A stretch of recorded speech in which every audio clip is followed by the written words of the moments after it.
बिस्मिल्लाहिर्रहमानिर्रहीम। अस्सलाम वालेकुम नाज़रीन, मैं हूं डॉक्टर अली और आप देख रहे हैं मेरा फेसबुक और यूट्यूब चैनल। नाज़रीन, बहुत अहम तरीन डेवलपमेंट, बहुत बड़ी खबर आपको देने जा रहे हैं कि भारत की मोदी सरकार को एक और शर्मिंदगी का सामना करना पड़ा है। जी नाज़रीन, डिसाल्ट एविएशन जो कि राफेल तैयारे बनाने वाली फ्रांसीसी कंपनी है, उसके सीईओ के हवाले से एक बड़ी खबर सामने आई है। इसकी ताज़ा तरीन तफसीलात आपके साथ हम शेयर करेंगे कि कितने राफेल तैयारे गिरे और भारत की जानिब से क्या झूठ बोला जा रहा है, इसकी भी तफसीलात आप जानेंगे। और नाज़रीन, पाकिस्तान के खौफनाक हथियार बांग्लादेश से भारतीय बॉर्डर पर पहुंचना शुरू। क्या इस वक्त कशीदगी बरकरार है, बढ़ रही है, या फिर क्या मामलात हैं? ये तमाम ताज़ा तरीन अपडेट्स आपके साथ हम आज के इस व्लॉग में शेयर करेंगे। वीडियो की तफसील में जाने से पहले अगर आपने हमारे इस चैनल को सब्सक्राइब नहीं किया हुआ तो आपसे गुजारिश है काइंडली इसको सब्सक्राइब कर लें और बेल आइकन को ज़रूर दबा दें ताकि हमारी आने वाली वीडियो सबसे पहले आप तक पहुंच सकें। नाज़रीन, हम आपके शुक्रगुजार हैं जो आप हमारे व्लॉग्स को देखने के लिए वक्त निकालते हैं और कमेंट सेक्शन में अपनी मोहब्बतों का इजहार भी करते हैं। नाज़रीन, इस वक्त आपको पता है कि पाकिस्तान और भारत के दरमियान जो जंग हुई, उस 3 रोज़ा जंग के बाद अभी तक भारत जो है वो सख्ते के अंदर है। कभी उनका जो आर्मी चीफ है, उसका जो एयर चीफ है, वो ये कहता है जी कि हमारा नुकसान हुआ। कभी उनके डिफेंस अताशी कहते हैं जी कि हमारे तैयारे ज़रूर गिरे। कभी उनका वज़ीर ख़ारजा इस बात को एक्सेप्ट कर लेता है और कभी उनका जो सिक्योरिटी का मुशीर है वो अजीत डोवल बैठ के कहता है जी कि हमें सबूत दिखाए जाएं, तो दुनिया उन्हें सबूत दिखाती है। अब नाज़रीन ने जो बड़ी और अहम तरीन डेवलपमेंट हुई है कि जो भारत है उसको एक्चुअली बहुत जल्दी भारतीय मीडिया को सेलिब्रेशंस का शौक होता है और वो जो उन्होंने मिठाई खाई होती है वो उनकी बाहर आने में भी ज़्यादा देर नहीं लगता है। तो अब नाज़रीन हुआ ये है कि भारत ने कल एक खबर चलवाई, परसों 9 तारीख को खबर चलवाई थी, जिसमें इन्होंने कहा जी कि जो फ्रांस की डिसाल्ट एविएशन है उसके सीईओ ने एक बयान दिया जिसमें उन्होंने कहा कि भारत का जो भारत के पास राफेल तैयारे थे उनमें से कोई भी तबाह नहीं हुआ। जिसके साथ ही नाज़रीन भारतीय जो मीडिया है उसके ऊपर भंगड़े डालने शुरू कर दिए गए और उसके बाद बड़ी बातें कि जी पाकिस्तान का बयानिया जो है वो दफन हो गया है, पाकिस्तान जो है उसे शर्मिंदगी का सामना करना पड़ा। यानी उनके जो भारतीय एंकर है, जिस तरह से आपको पता है कि वो चीख चिंगाड़ करके और जिस तरह से वो बहुत ज़्यादा कभी स्क्रीन पे भागते हुए कहीं यहाँ जाते हैं, कभी भागते हुए वहाँ पे जाते हैं और फिर जो है वो खबर दे रहे होते हैं, तो उन्होंने कहा कि ये देखें भारत का नुकसान ही कोई नहीं हुआ। लेकिन नाज़रीन उसके बाद क्या हुआ कि जब ये नाच कर घुंघरू तोड़ रहे थे भारतीय मीडिया और भारतीय अवाम, तो ऐसे इसी दौरान जो है वो डिसाल्ट एविएशन का बयान आया। उसमें उन्होंने कहा जी कि हमारे सीईओ ने कोई ऐसी स्टेटमेंट जारी नहीं की है। भारत की जानिब से ये जो स्टेटमेंट दी गई है ये खुद से इन्होंने सेल्फ क्रिएटेड है, इन्होंने अपने पास से ये खबर दी है। उन्होंने कहा हमारे सीईओ ने कोई ऐसा बयान नहीं दिया कि हमारा कोई तैयारा तबाह नहीं हुआ है। तो नाज़रीन, भारत को एक और शर्मिंदगी का सामना करना पड़ा है, एक और जो है वो इनको हज़ीमत उठानी पड़ी है कि आप जो है वो इतना बड़ा मुल्क हो के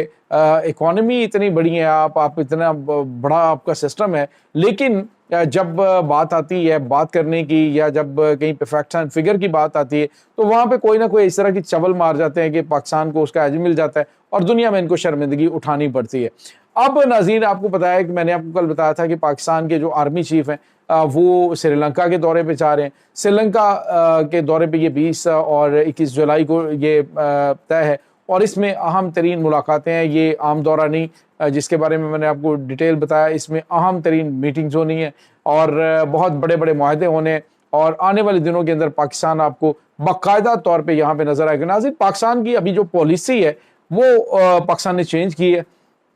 अज़रबैजान के अंदर जो पाकिस्तान अपनी एयरबेस बना रहा है उसके पीछे भी एक पूरी जो स्ट्रेटेजिक पाकिस्तान की प्लानिंग है और अब जो पाकिस्तान और चाइना बांग्लादेश के साथ मिलकर बांग्लादेश में एयरबेस बना रहे हैं, तो वो भी एक बड़ा ही ज़बरदस्त। और पाकिस्तान की जितनी भी तैयारियां हैं डेफिनेटली पाकिस्तान की वो भारत को लेकर हैं और जो पाकिस्तान के दुश्मन है या इसराइल इनकी बैक पे खड़ा है या कोई भी मुल्क जो पाकिस्तान को डिस्टेबलाइज करने की कोशिश करेगा तो वो पाकिस्तान के निशाने पर होगा। तो आज आगे फिर ये 2 बड़े मुल्क हैं जिनको पाकिस्तान के वजूद से बहुत ज़्यादा तकलीफ है, पाकिस्तान के एटमी ताकत बनने से बहुत ज़्यादा तकलीफ है और फिर जो हालिया अरसे के दौरान पाकिस्तान ने आलमी असर सुख बढ़ाया है उस पर काफ़ी ज़्यादा प्रॉब्लम है। अब नाज़रीन हुआ यह है कि एक तरफ तो पाकिस्तान श्रीलंका के अंदर اپنے قدم جما رہا ہے، جبکہ دوسری جانب جو بڑی اور اہم ترین چیز ہے وہ یہ کہ ناظرین پاکستان نے باقاعدہ طور پہ حیدر ٹینک جو ہے وہ بنگلہ دیش کو دے دیا۔ ناظرین خبر یہ آ رہی ہے کہ بنگلہ دیش جو ہے وہ پاکستان نے کے جو حیدر ٹینکس ہیں ان کو اپنی فوج میں شامل کر رہا ہے، اپنی جو ان کی آرمڈ کور ہے اس کے اندر اب باقاعدہ طور پہ پاکستان کے حیدر ٹینکس جو ہیں وہ آپ کو جو بھارتی سرحد ہے وہاں سے وہاں پہ کھڑے ہوئے دکھائی دیں گے۔ تو یہ ناظرین بہت بڑی کامیابی ہے۔ پاکستان ویسے بہت سارے ممالک کو اسلحہ اور گولہ بارود دیتا ہے، جو پاکستان کی جو ڈیفنس انڈسٹری ہے وہ بہت بڑی تعداد میں چیزیں بناتی ہے، یہاں تک کہ جہاز JF-17 تھنڈر بلاک 3 دنیا کے بہت سارے ممالک استعمال کرتے ہیں اور کافی کے آرڈرز بھی آتے ہیں۔ تو یہ چیزیں اپنی جگہ پہ، لیکن ان ٹینکوں کا وہاں پہ پہنچنا بھارت کے لیے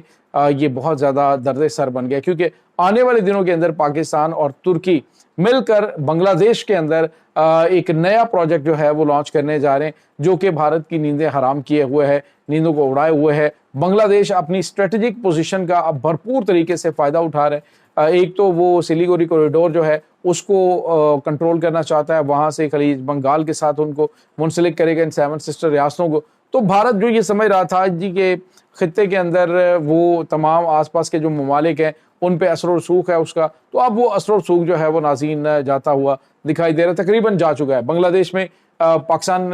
یعنی مشرقی پاکستان کو توڑا کیوں تھا بھارت نے؟ وہ اسی لیے توڑا تھا کہ اس کا یہ والا جو ایریا ہے یہاں سے خطرات جو ہے وہ ختم ہو جائیں۔ لیکن ناظرین اتنے سالوں کے بعد ایک بار پھر جو وہی آئیڈیالوجی ٹو نیشن تھیوری جو تھی، دو قومی نظریہ تھا قائد اعظم محمد علی جناح کی جو تھیوری تھی، وہ آج ایک پھر حقیقت بن کے سامنے کھڑی ہو گئی ہے کہ ہم مسلمان ہیں اور ہم ایک الگ وطن میں رہتے ہیں۔ اور دوسری جانب انہوں نے یہ بھی کہا کہ ہم جو ہے وہ بھارت کے ساتھ کسی قسم کے تعلقات جو ہے وہ اس حوالے سے، یعنی پہلے جو ہوتا تھا نا کہ بھارت کہتا تھا کہ بنگلہ دیش کی جو فارن پالیسی ہے وہ ہماری مرضی سے بنے گی، تو اب بنگلہ دیشی جو ہیں وہ کہتے ہیں کہ برابری کی بنیاد پہ ہمارے ساتھ جو ہے وہ بات کرنی ہے، اور دوسرا جو تم نے علاقے ہمارے غیر قانونی طور پہ اپنے قبضے میں کر رکھے ہیں ان کو فوری طور پہ ہمیں واپس کرو، ادروائز پاکستان کے ساتھ مل کر ہم تمہارا وہ حشر کریں گے کہ تم سوچ نہیں سکتے۔ تو ناظرین اتنے سالوں کے بعد جو انہوں نے کوشش اور محنت کی تھی وہ تو ساری غرق ہو چکی ہے، اور خلیج بنگال کے اندر وہ ساری کوششیں غرق ہو چکی ہیں، اور جو اندرا گاندھی نے کہا تھا کہ ہم نے دو قومی نظریے کو جو ہے وہ بحیرہ ہند میں دفن کر دیا، اب وہ تو دوبارہ سے زندہ ہے، لیکن یہ سارے غرق ہوتے ہوئے دکھائی دے رہے ہیں۔ پاکستان آنے والے دنوں میں ناظرین بنگلہ دیش کے ساتھ بہت اہم ترین معاہدے کرنے جا رہا ہے، متوقع ہیں۔ تو آپ کو یاد ہوگا کہ جب پاکستان کے ساتھ جنگ جاری تھی تو اس دوران بھی بنگلہ دیش نے بڑا واضح طور پہ پاکستان کے ساتھ بھی دیا تھا، اور یہ بھی کہا تھا کہ اگر یہ جنگ بڑی تو جو سلیگوری کوریڈور کا راستہ ہے یعنی چکن نیک ہے اس کو بنگلہ دیش مروڑ سکتا ہے اور بھارت کو وہاں سے اٹیک کا سامنا کرنا پڑ سکتا ہے۔ تو ناظرین اب پاکستان کی جو حمایت یافتہ ممالک ہیں وہ بھارت کے چاروں جانب ہوں گے، اور بھارت کو اب وہ جرت نہیں ہوگی جس طرح سے وہ آئے روز پاکستان کو جنگ کی دھمکیاں دیتا تھا، اب تو اس دن سے بڑے سکون سے بیٹھ چکا ہے۔ اب تو صرف وہ یہ اپنی عزت بچاتا پھر رہا ہے کہ کسی طریقے سے یہ بات سامنے آ جائے کہ جی ہمارے جہاز نہیں گرے ہیں، لیکن یہ بات اب دنیا ماننے کے لیے تیار نہیں ہے، خود ان کے اپنے ملک کے لوگ ماننے کے لیے تیار نہیں ہے۔ یہ ناظرین اس وقت تازہ ترین اپڈیٹس ہیں اس تمام صورتحال کے بارے میں۔ آپ کا کیا کہنا ہے؟ کمنٹ سیکشن میں اپنے خیالات کا اظہار ضرور کیجیے گا۔ انشاءاللہ بہت جلد ملتے ہیں ایک نئی ویڈیو میں، تب تک کے لیے اپنا بہت سارا خیال رکھیے گا۔ اللہ حافظ۔